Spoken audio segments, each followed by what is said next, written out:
ভিডিওটা একটু দেখে যান। সম্মানিত দিনী বোন, আপনার কাছে আবারও আমাদের পক্ষ থেকে আন্তরিকভাবে অনুরোধ রইল, আপনি স্বামীকে মেনেই চলুন, ভালো হবে, শান্তি পাবেন, সংসার সুখী হবে। মনটা ভারী করে কথা বন্ধ করে রাখবেন, ইবাদত কবুল হবে না, দিন দিন কষ্ট বাড়বে, শয়তান সুযোগ পাবে। কতদিন আপনাকে বলেছি, প্রত্যেক দিন ইবলিস সাগর, আটলান্টিক সাগরের উপরে তার চেয়ারটা রাখে, সব শয়তানকে মানুষকে পাপী করার জন্য লাগিয়ে দেয়।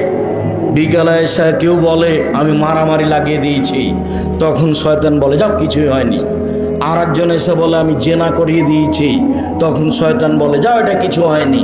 আর একজন এসে বলে আমি স্বামী স্ত্রীর মধ্যে গন্ডগোল বাঁধিয়ে দিয়েছি। যেমন বলে স্বামী স্ত্রীর মধ্যে গন্ডগোল বাঁধিয়ে দিয়েছি, তেমন ইবলিস একবার লাফ দিয়ে উঠে তাকে বুকে জড়িয়ে ধরে স্বাগতম জানিয়ে বলে হ্যাঁ তুমি একটা কাজ করেছ। রাত দিনের কাজ এটা ইবলিসের, আমি বলিনি এ কথা মোহাম্মদ সাল্লাল্লাহু আলাইহি সাল্লাম বলেন।